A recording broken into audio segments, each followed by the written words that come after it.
अस्सलाम वालेकुम तमाम देखने और सुनने वालों को। हमारा सेगमेंट सवाल टू कुरान बाय अल्लामा इकबाल में हम हाजिर हैं एक अपने सेकंड क्वेश्चन के साथ। आज का जो क्वेश्चन है ये हमारे खुशाल खान साहब हैं मक्का से, इन्होंने क्वेश्चन किया है। आइए क्वेश्चन सुनते हैं फिर उसके आंसर की तरफ जाते हैं। अस्सलाम वालेकुम सर, मैं ना आपका टिकटॉक पर देखता हूँ। यकीन करो इतना मज़ा, तो एक दुनिया ही लहदा दिखा दिया आपने। मैं इस टाइम मक्का में रहता हूँ और मेरा नाम मोहम्मद खुशहाल खां है।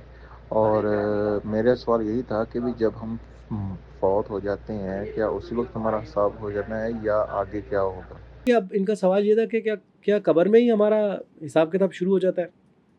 तो बात तो बड़ी इंपॉर्टेंट है इनकी कि अगर कब्र में ही ये सारी चीज़ें मामला हो रहा है तो इसका मतलब कि हिसाब किताब तो शुरू हो गया ना हमारा। हमें मतलब हम जन्नत दोज़ख तो डिसाइड हो गई है, और अगर जन्नत दोज़ख डिसाइड हो गई है तो फिर क़यामत वाले दिन का पर्पस ही क्या है। अल्लाह ताला फरमाते हैं कुरान पाक में कि जब इनकी जानें निकालने आते तो इनके मुंह और चेहरों पे मारते जाते हैं और कहते हैं निकालो अपनी जानें। तो यहाँ से पता चल रहा है कि यानी जब मौत का फरिश्ता आएगा वहीं से मामलात शुरू हो जाएंगे। दूसरी तरफ अल्लाह ताला एक और जगह एक आयत में फरमाते अल्लाह ताला कहते हैं कि ए इत्मीनान वाली जान, तू अपने रब की तरफ लौट चल, वो तुझसे राज़ी, तू उससे राज़ी।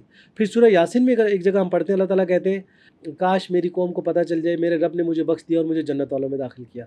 यहाँ से पता चल गया कि जन्नत वालों में शामिल किया। ये जो आयत थी ना ये बिल्कुल क्लियर कर रही है उन चीज़ों को जो मैं आज आपसे डिस्कस करने वाला हूँ।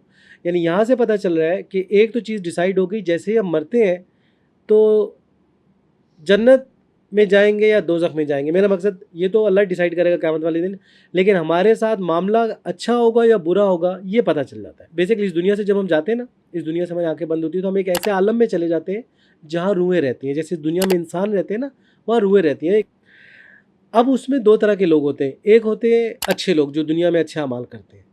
जैसे ही वो मरते हैं तो फरिश्ते उनको वेलकम करते हैं कि आओ हम आपका इंतज़ार कर रहे थे, और उनको ले जाके काइंड ऑफ, मैं आपको सिर्फ समझाने के लिए वर्ड बोल रहा हूँ, हो सकता है ये अप्रोप्रिएट ना हो, लेकिन वो जाके गेस्ट हाउस में रख उनको बिठा देते कि यहाँ पे आप वेटिंग पे चले जाएँ, अभी आपका जो अनाउंसमेंट है जन्नत दोज़ख की वो आपकी होगी। ये कौन लोग? नेक लोगों की बात। उनको जाके बिठाया, वहाँ एसी चल रहा है, अच्छा इन्वायरमेंट है, वेदर अच्छा है, किसी किस्म की प्रॉब्लम्स नहीं है, खाना पीना वीआईपी उनको मिल रहा है, हर चीज़, समझ रहे हैं? मतलब उनको एक अच्छी लाइफ मिल गई वहाँ पे। उनको पता तो चल जाता है कि हमारे साथ मामला अच्छा होगा। जन्नत कौन सा दर्जा मिलेगा, हमारे कितने रिमार्क्स आएंगे, क्या होगा ये नहीं पता। ये पता है कि मामला अच्छा होगा हमारे साथ, तो वो वहाँ चले गए। दूसरी तरफ एक आदमी को पकड़ा और उसको उठा के उन्होंने काइंड ऑफ, मैं आपको बताऊँ, जैसे इस दुनिया में पुलिस जब किसी को पकड़ती है तो हवालात में बंद कर देती है। हवालात में बंद करके उसको वहाँ पे मच्छर भी काट रहे हैं, मक्खियाँ भी काट रही हैं, मुश्किल भी है उसको वहाँ पे। लोग आजू बाजू में जो बैठे हैं वो भी अच्छे नहीं है, पुलिस वाले पकड़ते हैं तो ठुड्डे भी मारते हैं, आपको पता है। तो काइंड ऑफ दैट सिचुएशन होती है जब एक बुरा आदमी, यानी गुनाह करने वाला, बुरा से मुराद काफरों को नहीं ले लीजिएगा, खैर, तो उनको पकड़ के वहाँ रख लिया। अब उनको पता चल गया कि यार हमारे साथ मामला होगा टाइट यहाँ पे, यानी हमारे अब एक जगह और कुरान की आयत में पढ़ लूँ जहाँ कहा जाता है कि फ़िरौनियों को सुबह शाम जहन्नुम दिखाई जाती है। तो ये वहाँ से पता चल रहा है कि उनको नज़र तो आ रहा होता है कि मामला हमारे साथ जहन्नुम का होगा, लेकिन किस दर्जे का होगा, क्योंकि जहन्नुम में भी दर्जे हैं। कुछ ऐसी सज़ाएँ हैं कि वो थूअर का दरख्त खाएंगे, कुछ बड़े बड़े लंबे लंबे सतूनों के आग में होंगे, वगैरह वगैरह, आपको पता है। कुछ को अल्लाह ताला कहते हैं इनकी खालें जल जाएंगी, इनको खाला दोबारा देंगे। ये सारी जो सिचुएशन है ये अज़ाब की डिफरेंट नौइयत है जहन्नुम में। उधर जन्नत में भी आप जानते हैं, कुछ को अल्लाह ताला ने कहा कि हीरे तख्त के नीचे लगे हुए होंगे, कुछ जो है वो केलों के बागात में होंगे, कुछ जो है वो भुने हुए जानवरों का गोश्त खा रहे होंगे, वगैरह वगैरह, कुछ को कंगन पहनाए जाएंगे। ये भी जन्नत के दर्जे हैं। जन्नतियों को पता चल गया कि जनाब हमें मिले, हमें कोई अल्लाह ताला पॉजिटिव रिस्पॉन्स तो देगा, किस कैटेगरी में डालेगा, कितने मार्क्स आएंगे ये नहीं पता।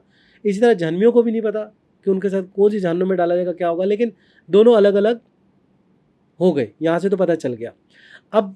अब जो हमने बचपन से सुना था कि कब्र में अज़ाब होगा, कब्र में ये होगा वो होगा, असल में कब्र शायद आप समझते हो वो जो 6 फुट की एक जगह होती है जिसके अंदर मुर्दे को डाल दिया जाता है, आप शायद उसको समझते हो कब्र। कब्र अरबी के लफ्ज़ के अंदर है, बट आई अंडरस्टूड इज़ एक ऐसी जगह जो पर्दे में चली जाती है, वहाँ जाके वो बंदा रहता है।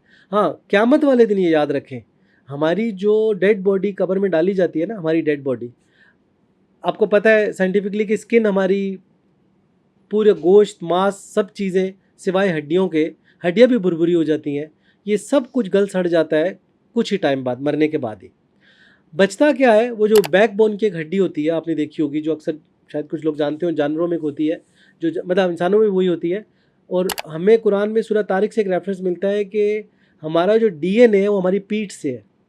तो हमारा जो डीएनए है ना, डीएनए कि मेरे शक्ल कैसी है, मेरे बाल कैसे हैं, मैं आपको पता है डीएनए, आप साइंस के लोग हैं आजकल, तो वो डीएनए मुझे ऐसा, ये मेरे अपने ऑब्जर्वेशन है, वो उस हड्डी के अंदर है। और आप देख लें वो हड्डी नहीं गलती ना सड़ती है, ना हाई टेम्परेचर से वो ख़राब होती है। जैसा कि कभी जहाज़ों में आपने ब्लैक बॉक्स देखा हो, वो भी ख़राब नहीं होता। It's a kind of that thing जिसमें डेटा हमारा पूरा रहता है।